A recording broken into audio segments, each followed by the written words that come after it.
So I can see everyone. Hello, everyone. Sorry, I have you all on mute. How are you doing? It's great to see so many faces. I've got this street feasty background here, community boost. So once again, you're all very welcome. There are people tuned in from all around the country, and I'm delighted to see you. We are going to have a couple of guest speakers tonight, just sharing, as I mentioned, their own experience of what they've been through over the last few weeks and months, and this very unusual, difficult time for many people. And one of the major heartening parts of this, I think you'll agree, is how much you guys have been giving and been sharing and caring for people around you. So we want to thank you deeply for that. Just for those who've just joined us again, I've got everybody on mute, but I am going to bring people in. And as I mentioned, if you do have questions about Neighbourhood Network or your own volunteering, or you'd like to share something with us, and do feel free to type a message here on the right hand side, and I can bring you in a little bit later. We hope that you might learn something tonight, a little bit more about what we're trying to do and how we're going to bring everyone together, all of the different communities, and to, as I say, help each other during this very, very, very difficult time for many people. So as I mentioned, we did start off as Street Feast. Street Feast will continue each year. We do hope to do some form of it this year, but we're not sure yet how that will go down. But in the meantime, what we're trying to do is spend our efforts instead to coordinate and map the different volunteer groups that you guys are working with all around the country. So we had 110 signups to Street Feast, 110,000, should I say, signups to Street Feast. So we have a very strong community there, and we know that people want to help their neighbours, they want to connect, and they want to give. I'd like to thank you all again for that and for tuning in tonight. So I'm going to bring up a couple of our core values as well. Bear with me a second.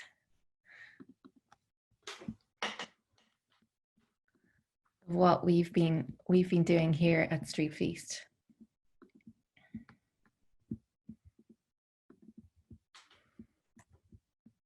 So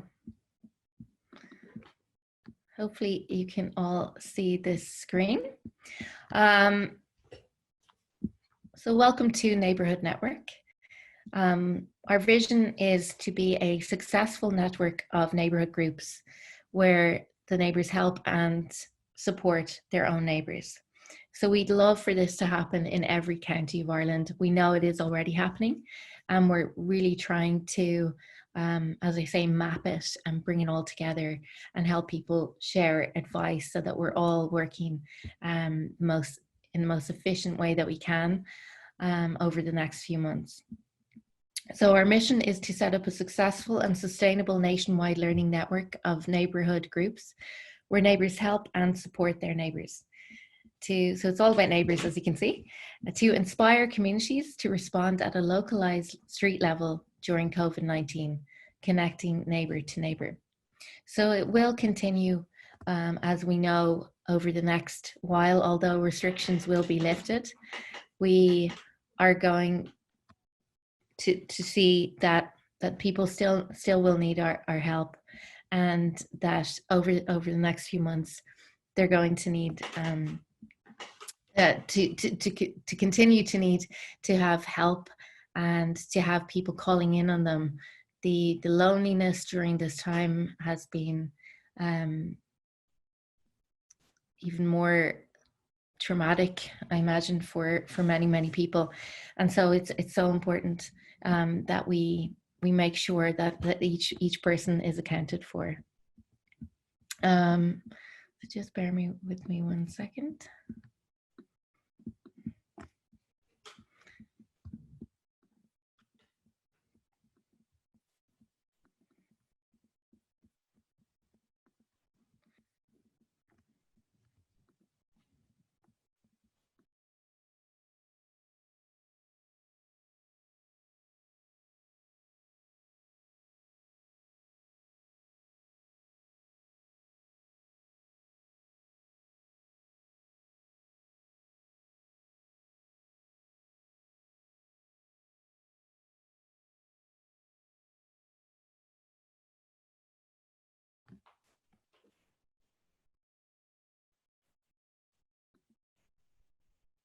Okay, so to just kick us off, has anyone got any questions? Did I see a hand raised there?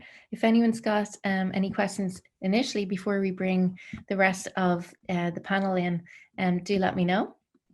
And I'm just letting a few more users in here on the right-hand side.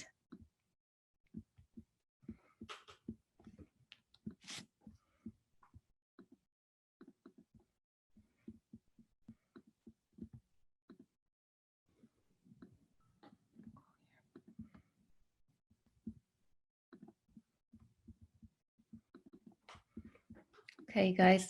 So moving on to the core values of the Neighbourhood Network. So our aims essentially are to catalyze social connection. We want to bring all of the goodwill that we know is out there together. Everybody who's tuned in tonight, I'm sure, is working hard wherever they are around Ireland. And what we want to do is help support all of you to feel that we have your back, that we're here, that we are providing you with resources and advice where we can, and also connecting volunteers that may be alone to your various groups to empower everyone to help. So empowering residents to do things for themselves. We also want to provide training and support to neighbours, coordinators and volunteers. And we'd like to promote ownership of local areas and local issues, inspire neighbourhood networkers to be community-minded every day and work collaboratively to tackle important issues together. So essentially it is, as I say, it's very much a group effort, and over the next few weeks and months, we hope to, as I say, to strengthen this community, to have more people in touch with each other and communicating, to keep each other's spirits up and motivated. Many people are, I imagine, very fatigued at the moment. So many mental stresses and so much on our minds, that what we're trying to do here is really make the volunteers feel like they aren't alone either, while they're giving so much of their time. So continuing our core values, we hope to form long-lasting connections, leading to stronger, more resilient communities.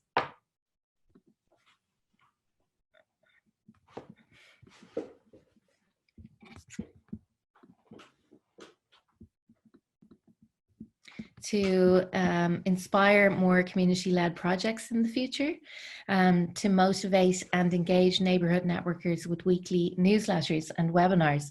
So many of you will already have been set up with us and receive our weekly emails, which we hope are helping to inspire and to let you know what else is going around in the country. To connect the neighbourhood networkers, so to share your stories, share your feedback from the ground and tips to inspire more communities to become involved. Our next slide here, if you just bear with me. So the goals of Neighbourhood Network for the initial 12 weeks. So we've been going for a few weeks now, and this campaign will continue. It's not known yet how long this may be needed.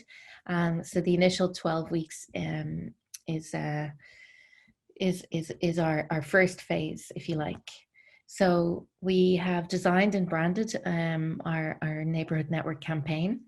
Our next step was to get you guys involved, to get you signed up, and each have a registry platform within Neighbourhood Network on the ChangeX site, which many of you will be familiar with. This allows people who may not be connected to a group to join up with someone near them, or an already existing group that exists near them. So 150 Neighbourhood Network groups successfully in operation. So this is our goal. We know that there are several hundred groups successfully operating around the country, and what we want to do is to make sure that people know the work that you're doing, that it's logged, that it's mapped, and that we use these the resources of the people to learn from this, to grow from our various experiences, and to keep connecting with each other long past when this is over. We're also going to provide at least 4 webinars providing training and support. So this one I'm very nervous to give. It's, as I say, my very first webinar that I've hosted. So, and it's also the first one by Neighbourhood Network. So we aim to provide you with less of a general overview, but more practical training and support, bringing in speakers, allowing you to keep motivated and to learn as you go. And as I say, connect with other people, which is what it's all about. One of the more exciting aspects of what we're planning for the country, essentially, is a day where everyone can get together safely, whether that be from their own home or in their garden, for example, and that they can enjoy a cup of tea or something to eat and feel part of a huge nationwide event, basically, which we'll all be on the same page with, and we can communicate with each other. And if you do have access to the internet, that you can connect with us maybe online. We hope to have some events and see people from all over the country sharing their messages and their experience. So I'm going to bring in now our first speaker of the evening, and I'm really excited to chat with this lady because I haven't actually before, but we've been speaking. We haven't met personally, but we've been speaking over the weeks with this project, and she's doing some really amazing work in Rathgar in Dublin. So I'm just going to unmute Linda Core and welcome you to this webinar. We're delighted to have you. And can everyone see Linda? Are you? If she says hello, can you see her? Can let us know. How's it going? Fantastic. So Linda, welcome, and thank you for joining us this evening. You're doing some wonderful work in Rathgar, and I'd love you to tell us a little bit about that and how your experience has been the last few weeks. Yeah, so how's it going? First call up to everybody with their roots. Fair play to you, sticking in there. July, I can't believe it, but anyway. Yeah, I set up Rathgar Community Connect about a year ago to run a street feast. I'm from Dublin originally, and I came from a Green Hills Walkinstown area, and very strong community down there. I've lived in Rathgar for the last 9 years, and I haven't felt the same kind of sense of community here around the area. So I just wanted to try to change that a bit by getting people to connect and talk to each other. So we set it up as a street feast last year. We had a Rathgar Village one, and it was fantastic. A lot of the businesses sponsored us, and we had a bit of crack. But when this all kicked off, I kind of thought I could use the same platform to help those in need around the area, and also give people around the area an outlet to help, because a lot of people are feeling very helpless and don't really know what to do with their time and want to do something to give back. So I put up some signs with the help of Deirdre, who's also on the call, Deirdre Gallagher there. And we basically delivered, I think we delivered out something like 3,000 leaflets around the area and stuck some signs up. And actually the biggest response, I got two types of calls at like 8 in the morning. I got phone calls from people, from elderly people that probably been waiting since 6 o'clock to ring me to say thanks and to look for a bit of help for shopping. And then I got calls in the evening, kind of 7 o'clock, from people that wanted to volunteer. And we've actually built it up to a WhatsApp group with about 100 volunteers in it now. And I can see Una is on the call. I'm not sure if anyone else is on our call as well that's from the group, but I haven't actually seen a lot of people on the group. I don't know who I'm actually dealing with a lot of the time, but it's been amazing. We basically set up some subgroups. We had a dog walking group, which has 27 people in it, which we haven't had one request for. We have a shopping group with 50 people in it, and that's fairly busy. That keeps busy most days. We have an elderly outreach group where we have 10 people that ring people back once a week to check in with them to see if they're okay, just have a chat. And then we've also been working with the guards and various organizations around doing kind of ad hoc stuff. I suppose the first thing that I found difficult was people taking it at face value and pretty much not been nervous to contact you. They don't know who you are. You know, we stuck a flyer in people's doors, and we had some people that were like, who is this person? Why are they contacting me? Are they legitimate? So one of the first things I started to do was try to legitimize the organization by contacting the guards, by contacting our public health nurses. We got the heads of all our churches onto the WhatsApp group that are in the area, and the different religious organizations. We are working with the chemists as well, and also the manager in our local SuperValue. So that was the first thing, to get people to endorse us. Pretty much we gave the guards some of our leaflets and they were handing them out, so people started to kind of say, okay, this isn't some randomer just sticking something in my door, I can trust this. And then the other challenge that we had is that people feel that they don't deserve help. They feel that they're not vulnerable enough, or they're not you know, I think particularly around this area, I don't know about other areas, we have a lot of people who would be elderly, inverted commas, but would be very fit and, you know, fitter than me probably, and they would be out and about all the time.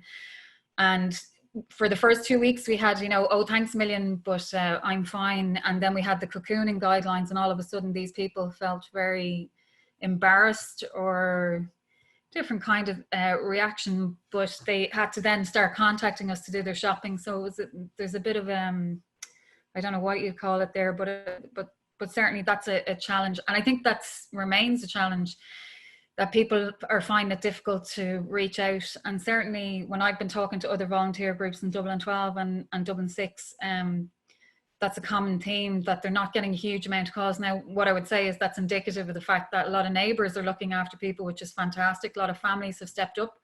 I look after my 82-year-old aunt for years, and all of a sudden all her nieces and nephews are contacting her, which they wouldn't have in the last couple of years. So that kind of stuff is very heartening, and it's great. But yeah, I think there are the two main challenges, but people have been absolutely fantastic. Like we had a thing yesterday, we actually delivered out 101 roast dinners and desserts out to all the elderly around the neighbourhood, because somebody on our group used to be a caterer and wanted to do something, and somebody else was a pastry chef, so we just hooked them up, and all our guys said, yeah, we'll deliver them. And the way we organised that, we actually got people to deliver to people that lived on their road, so that they could put a face to a name to somebody that lived very close to them, as opposed to getting a random leaflet in or whatever.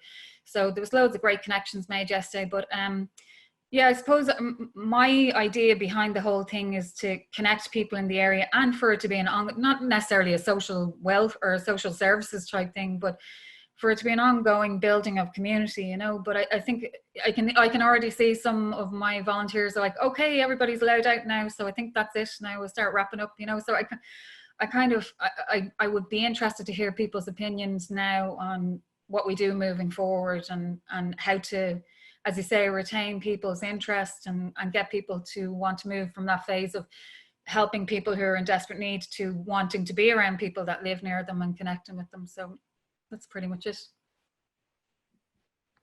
Very good. Yeah, I mean, you're doing amazing work, and the organization skills and the time are so impressive. Thank you so much. And I know that a few people do feel the same, that now that things are lifting or appear to be lifting, that there may be a drop off in volunteers.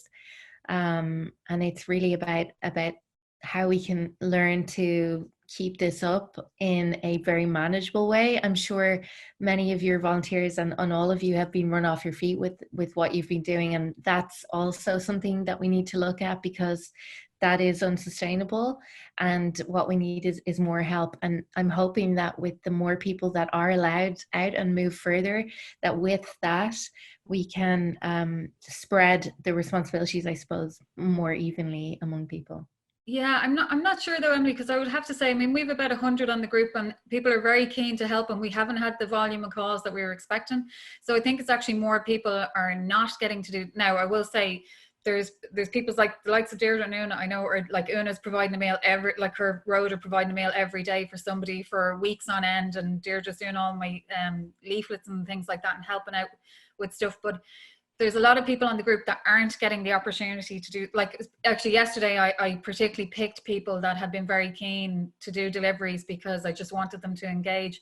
But the other thing that I think is going to impede it is going to be when people go back to work and they go back to it, it's kind of like their actual normal responsibilities are going to ramp up again, and it's not through lack of interest, it's just through them getting busier that they're kind of like, okay, well, we didn't have to do a whole lot then, there wasn't a massive demand, I'm going back to work, everything seems to be fine now.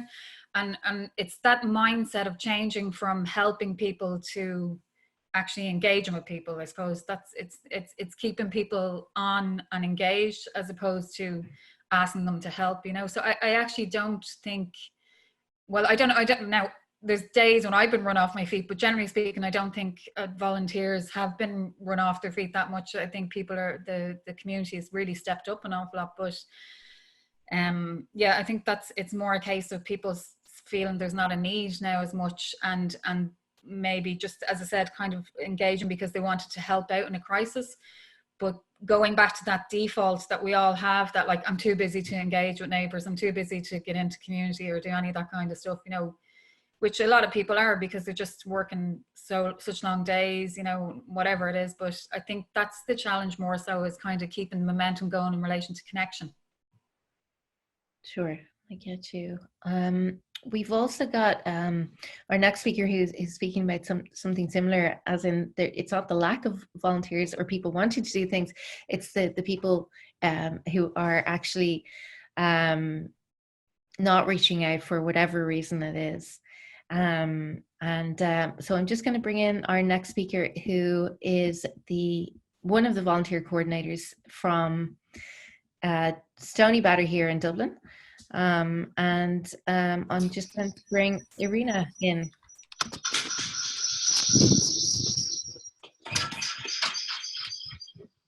So Irina's in the same apartment as me, so she's just gone to the next room. So the laptops are not really handling the clash there, but it should be okay now. Hello, can you hear me? I hope you can. So this is the wonder of working from home and all the mess, you know, nothing's perfect. But yeah, as Emily said, I'm one of the coordinators in Stony Batter, and our story is very similar to Linda's, and you know, in the sense that very early on, as we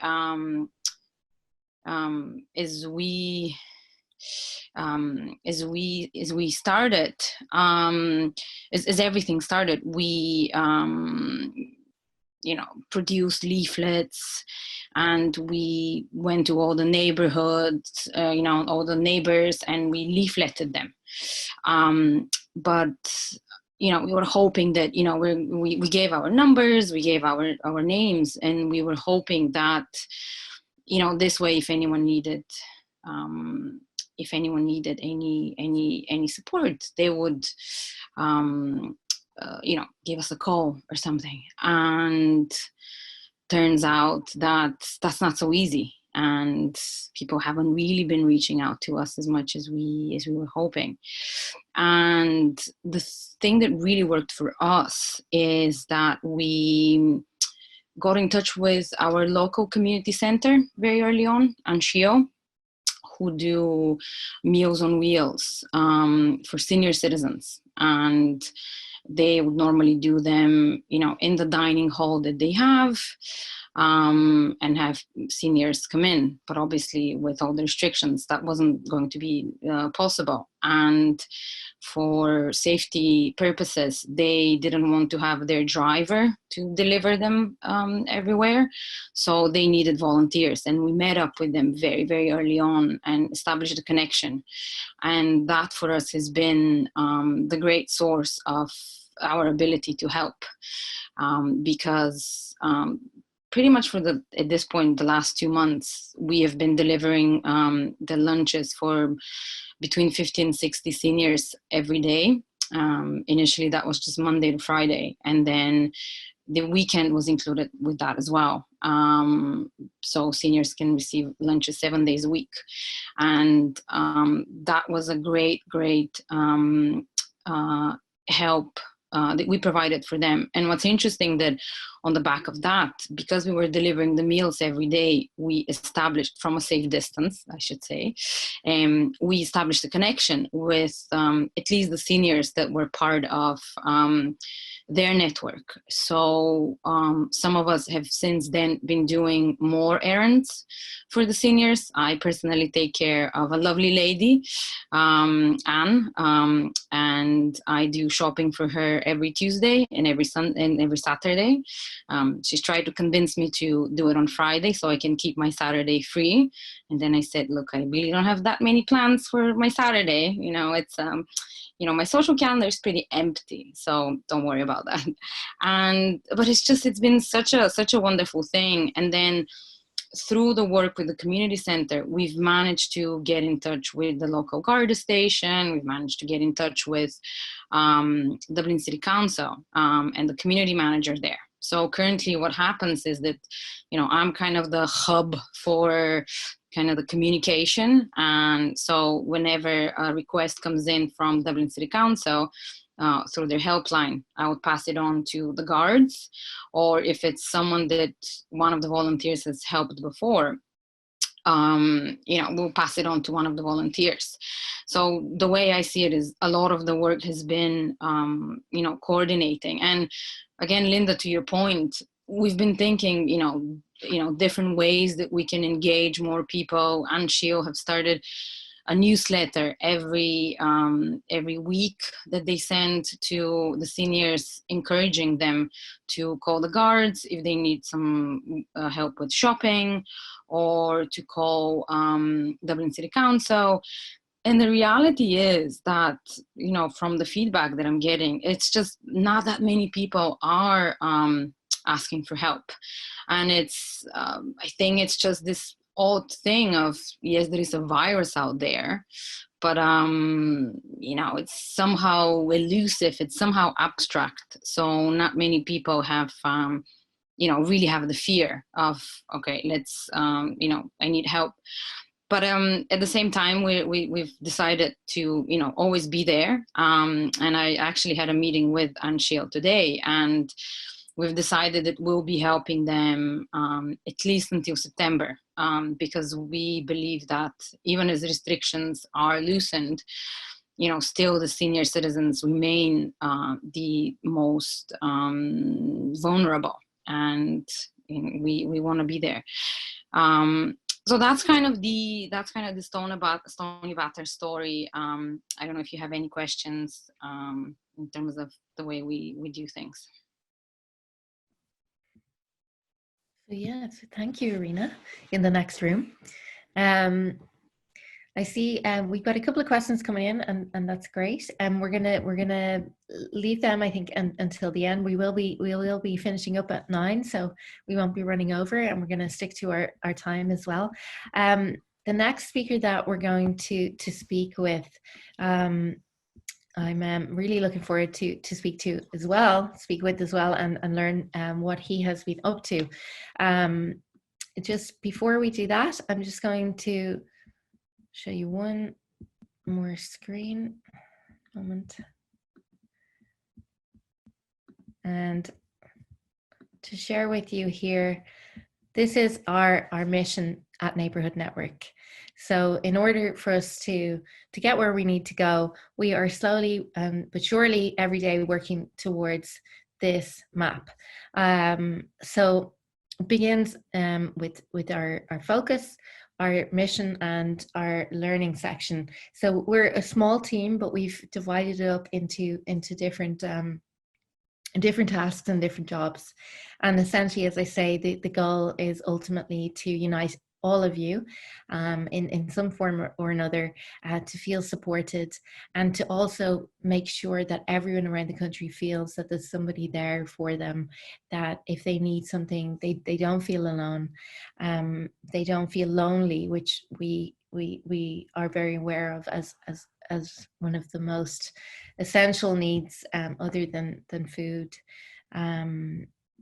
during this time. So we're actively thinking of different ways that we can reach out to people, and we welcome them very much from you. If you found creative ideas to reach out to someone, whether it's sending a card or doing a drawing from the kids in the neighborhood, we'd love to hear all of it. As I say, we're going to do more webinars. We're going to, with much more focused training. We're going to have experts come in and speak to us as well, and to you. We're going to make more training videos and give more resources. So we really encourage you to stay in touch with us. Let us know how you're doing. Let us know if there's anything that we can do for you. And I'm going to now bring in our next speaker, our final speaker of the evening. And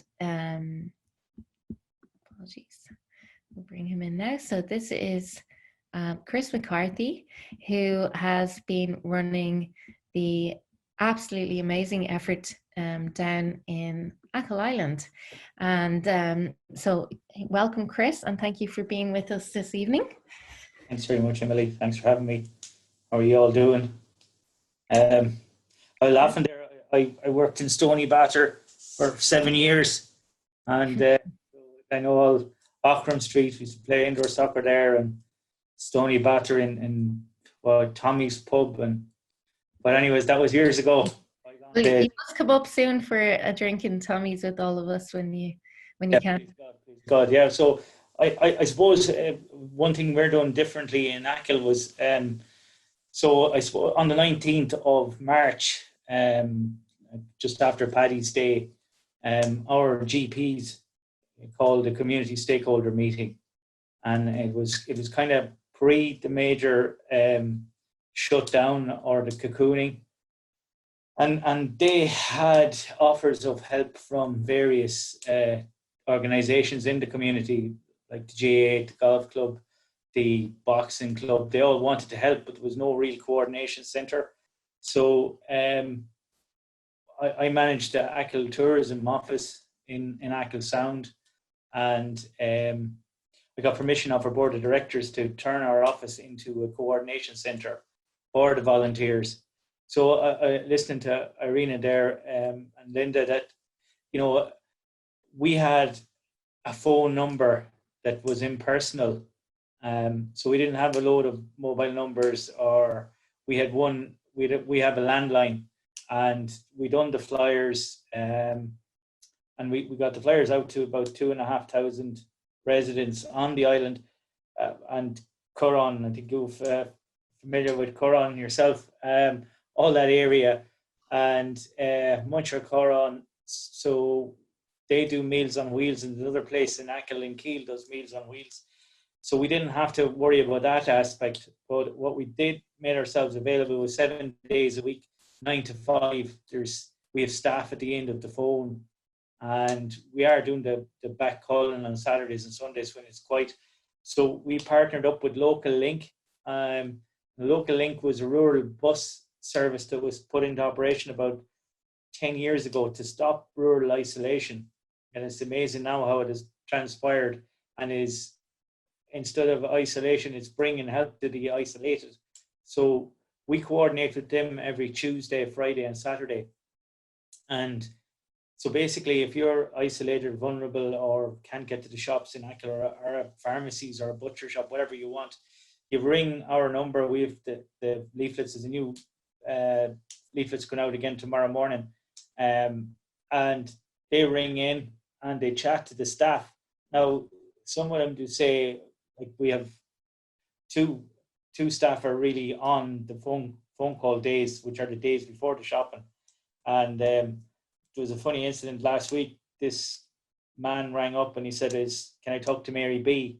And someone said, Linda says, "Well, Mary isn't in today. I'm Linda." And your man says, "Oh, you'll have to do." Like, it was, a familiarity. So we're doing, today we had 27 shops, shoppings in the supermarket. So what we do with our volunteers is we get them to come into the shop in the morning at 8:30 a.m. And I have the 27 lists from yesterday from the staff at work.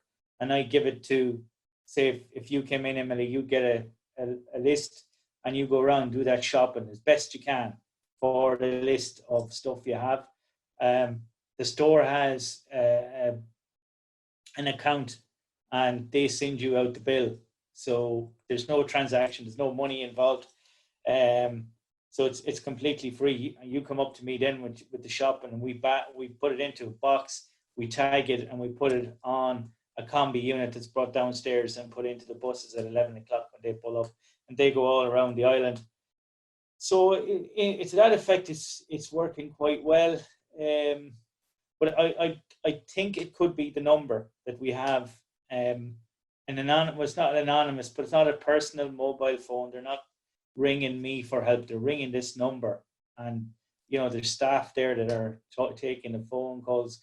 So we're utilising, I suppose, up to there's 20 villages in Achill, or townlands they call them, and we'd have two main people in those villages, in each village, and those two people would have 5 or 6 built around them. So we're up on the probably 170, 180 volunteers. So on a Tuesday evening, on a Monday evening, we shop on Tuesday. I have 29 numbers in my WhatsApp list. And like Linda said there, I have the GPs in it and I have the priests in it. And so I just say we need 4 volunteers in Sweeney's supermarket in the morning at 8:30. So they're all ready to go, and they feel they're contributing by coming to the shop and shopping for Mary Jones down the road. And the shopping, so Mary never sees who does her shopping. And we've got feedback, like, people talk in the country more probably than in the city, but we're trying to find out what are people thinking of their shopping, and they're saying, well, it's not what I buy myself, but it's good enough. But when we started first, remember one chap, we weren't coordinated the first couple of days, and there was people just shopping ad lib for people. And I was talking to this friend of mine who was doing a shop for my village here in Duiga, and he says, Christ, Chris, he said, you get a note to go to the shop, bread, milk, cheese, ham. And it's simple until you get in there and you're saying, do they want brown bread? Do they want white bread? Do they want low-fat milk? Do they want full-fat milk? There's choices everywhere you go. So that's what we have done with our staff on the phones, is when you ring in, well, what's that now, Mary? What would you like? Would you like Dairy Gold, or would you like, Connacht Gold? Or because they know we're in the shop with the volunteers, and it's the first time most of them are doing it. Is you just meet them one day, and they're amazed at the list when they see it. It's precision, because that's what the people at home, they're thinking. He's coming with milk, but it's not NCF milk, or it's not Dawn milk. It's the specific milk that we've tried to get. Them are some of the simple things we ran into, like just the 6 or 7 different types of everything in the supermarket, and we've only a small supermarket, so you guys, we don't have Tesco or anything like that, so we're limited. But I couldn't imagine shopping in the big shops like you guys have in Dublin. It's be crazy. I think Irina runs into similar problems every week with one of her ladies who says she wants the very specific one, very Irish phrasings to Irina, saying, the one.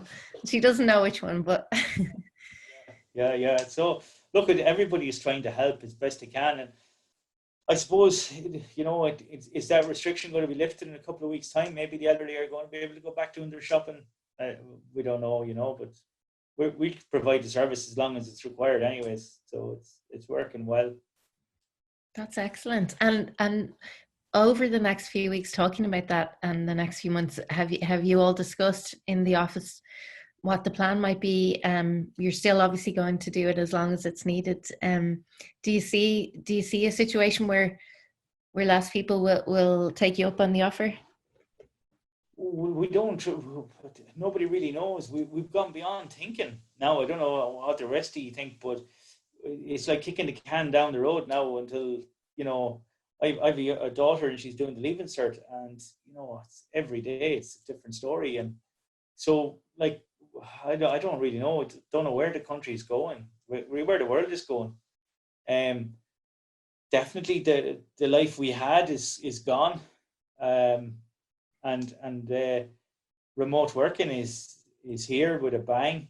I was an advocate in here in Achill with, I don't know, have you heard of Grow Remote? It's something like your company here, where it's just a voluntary community to try and promote remote working. And we were at it for, I suppose, 3 years with little or no success. And then along comes the pandemic and everyone is working from home, you know, so that's going to change rural Ireland. And it's going to change the city as well, because people aren't going to be willing to spend an hour and a half in their cars in the morning and the same in the evening, like to get into an office that's, you know, jammed with, you know, poisoned air, really, for want of a better word. If you've a big office with 100 or 150 people in it, you're really exposing yourself. So I don't know. It's very difficult to tell, but that's what's so wonderful about having all of these volunteers, you as coordinators and volunteers, giving your time. And I really hope that things improve, or that we are able to move towards finding easier, smoother ways to do this with the help of the country. I'm just conscious of the time here as well, and I know that there are a couple of questions coming in, and I also just want to jump back to Linda, who's just going to chat a little bit more, and I'll just unmute you there, Linda, if you want to fire ahead. Yeah, sorry. One thing I wanted to say as well was that we were reached out to there a couple of weeks ago by the John's Ambulance. And I actually used to be in the Order of Malta years ago. And when John's Ambulance rang me, I started seeing loads of things from Red Cross, Order of Malta, all over the place. Essentially, all these first aid volunteer groups are now offering in their own communities to do outpatient hospital transfers in their ambulances. So I just wanted to let everybody know that if you have a local John's Ambulance, Red Cross, Order of Malta, if you check out their Facebook page, and it's the same thing, I don't think they're getting a massive amount of uptake on it, and a lot of people don't know about it. But for example, we had a guy last week who is almost blind, and he was going to the Eye and Ear. It's literally probably a 20-minute walk from his house, but they got an ambulance for him. They brought him to his appointment. They brought him to the post office afterwards to collect his pension, and he was delighted with himself, and they were delighted that they were able to be taken up on it. But it's actually, even from my own aunt and family, it's a fantastic service, because when they get appointments, they're like, some people can drive themselves fine, other people, you know, it's the prospect of getting a taxi and they're like, I don't want to get into a taxi with somebody or whatever. So with the ambulance, they can do the social distancing. But I just wanted to let people know that that was out there. Yeah. Brilliant. Yeah. Is there a link for that, or I can have a look here? Yeah, I can send you guys one onto the WhatsApp if you want, but that one is for Dublin 2, 4 and 6, I think, and that's the St. John's Ambulance, whereas there's like Red Cross, I just see them popping up everywhere. If you're on Facebook and just look for your own area, and I think they're the three main ones: Red Cross, St. John's Ambulance and Order of Malta. If you look for the one that's in your area, you'll probably see, similar to the GAA, they have the post up about helping, you know, but yeah, you should be able to come across them. But if anybody does find that they can't see something in their area, let me know through Emily and I can find out, because I'm on their network now, so I'm getting all their updates. So. And if anyone who's on this call would like to join up as well, to our coordinators WhatsApp, just let me know there on the right in the chat, and I can add you into that if you pop your number in. Emily, can I just say one thing? I saw a question coming up there about the Garda vetting. Yeah. So we're in contact with Dublin City Council, and they had sent us information through about how to run a volunteer organisation. And one of the things that they said that was happening was expedited Garda vetting for COVID-19 related volunteer groups. Now, I've contacted both our Garda stations. We're covered by 2 different Garda stations, and asked them, can we do some sort of a mass vetting, but I haven't heard back from them. I think this is a great idea, but I'm not sure in reality it's actually something that's happening very fast. I think it's probably going to be slow to happen.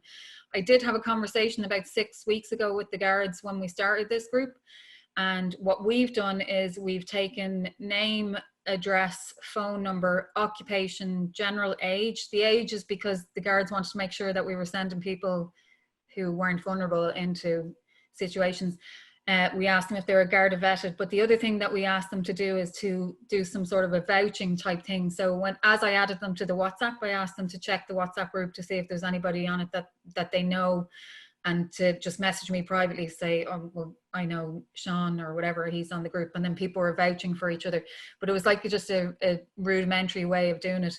But I definitely, with the guards, they were kind of like, I'd say more so it's going to become important, but certainly at the start they were like, just get the people, helping people first, and then we'll worry about it. But yeah, a vouch system followed by checking if they're Garda vetting and trying to match people up that maybe have worked in the public service with people, and bringing your ID with you as well when you're going to deliver stuff. But apparently in the pipeline there's this sped up Garda vetting on the way. But yeah.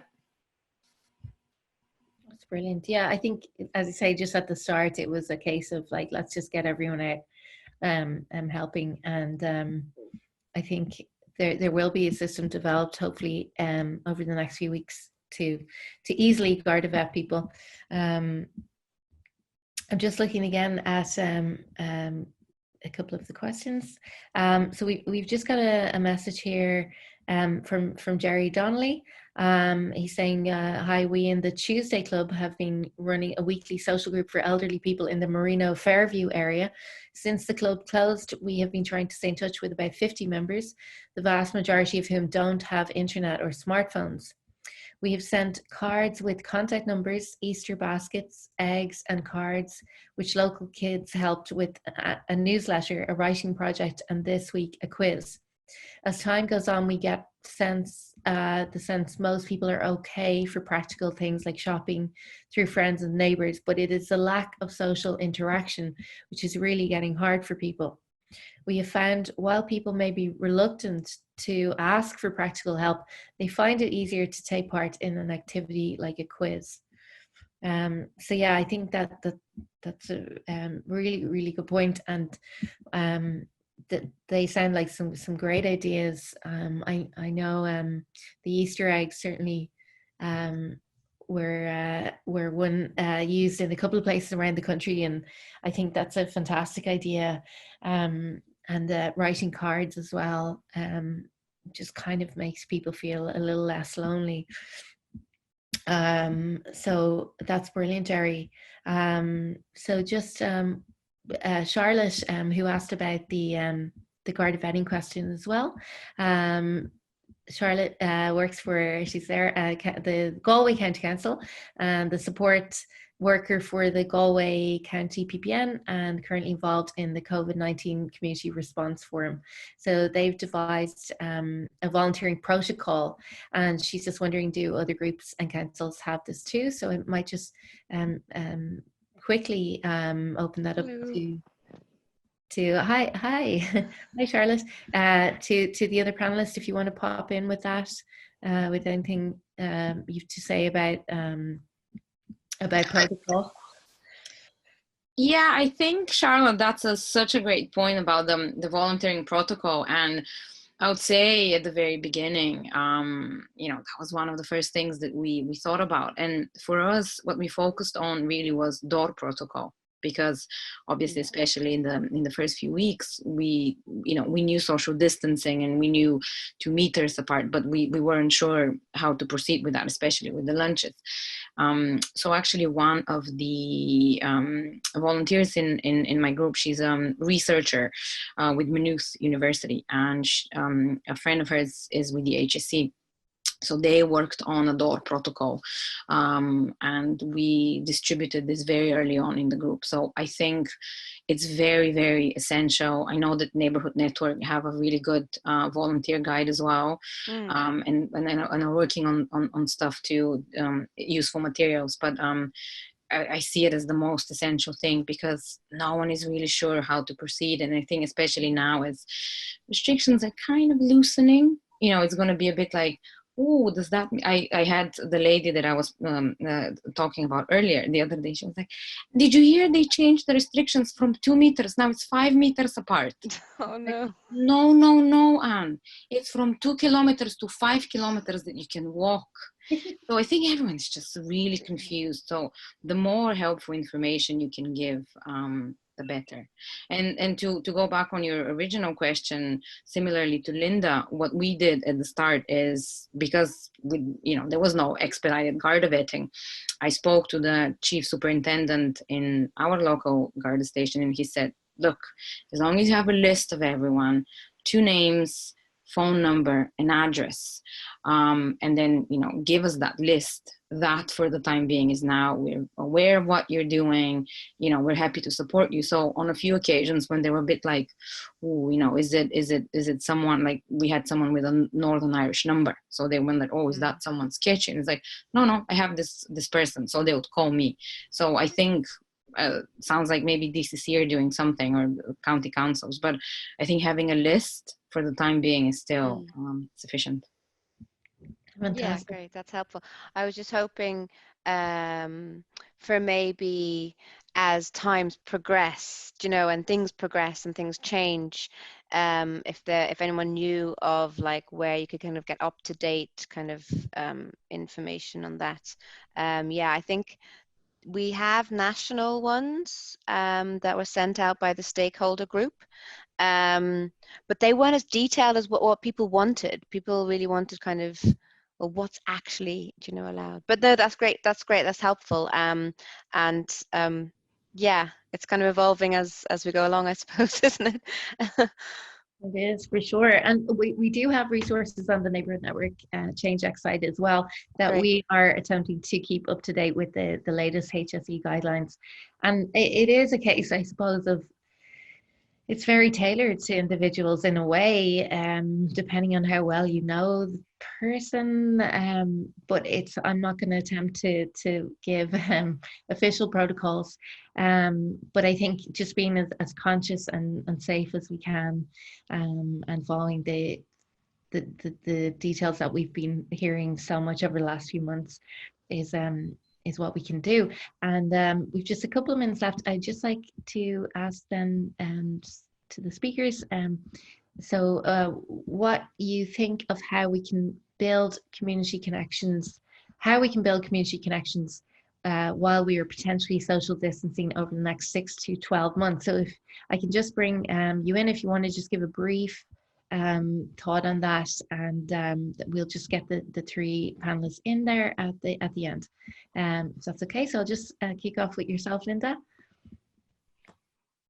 I think this is something I struggle with. I think to be honest, I don't have the answers on this. I think the main thing is to keep people engaged, as in to make people feel useful and needed, and also to let them see the impact that they're having without actually, the balance between flooding them with information. Like, for example, yesterday when we did the delivery, we got a heap of messages in, and I didn't want to just keep texting going, this person said thanks, this person said thanks, So it's finding that balance of kind of making people realize they're making a difference.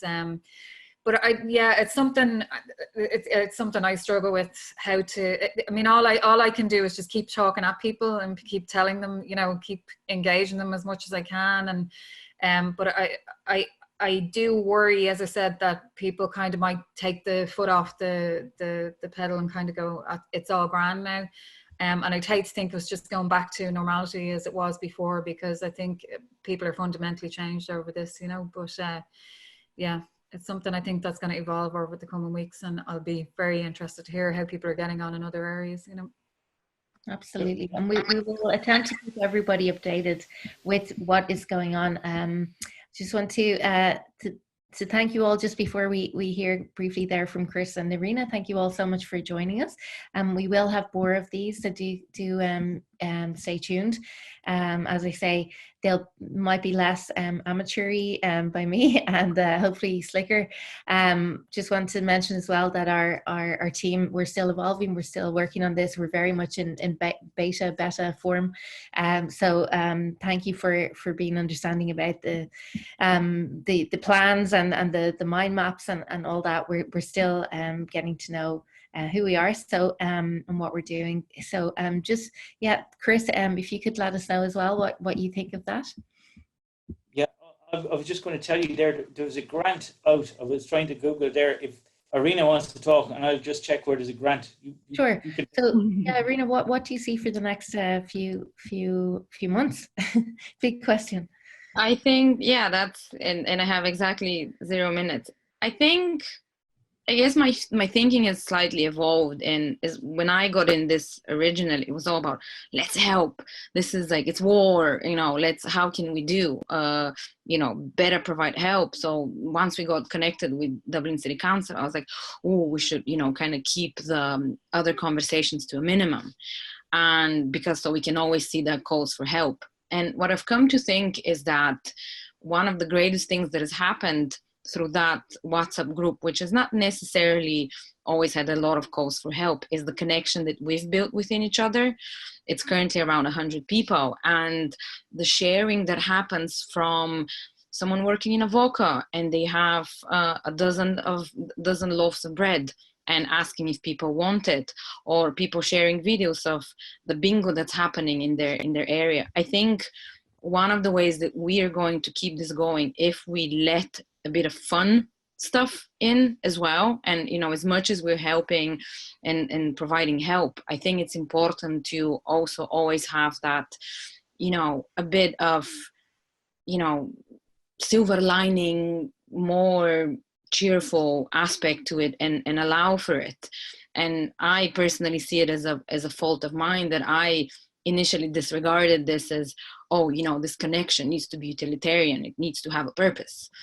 Sometimes people just need connection. Some of the volunteers are living alone, and this connection is one of the main ones that they have with neighbors. So I suppose my recommendation is for all of us to encourage the sharing of fun stuff as well.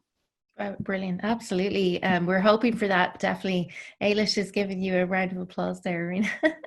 And yeah, it's 9:02 now. I'm really, really sorry. I do hope that we will have more fun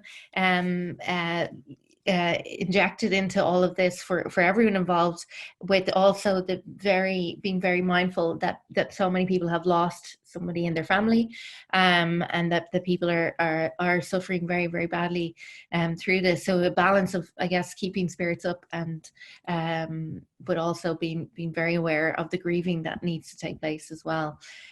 So Chris, I'll give you the last 10 seconds. We'll brainstorm something to do the next time we talk, but have you all seen the Age Action website? There's grants available for elderly. Anybody, you might have seen all that already, have you? Yeah, no. We'll go on the Age Action website. There's €500 there for different things that people might need while they're over the head of this. Anyone over 65 years of age. Apparently they're simple enough to apply for. So, okay, that's great to know. Parties next week, maybe week after. Thank you, Chris. We'd love to have you all back again for the next one, and hopefully get more people in and speaking. So I just really, really want to thank you all for joining us tonight, and thank you to our speakers.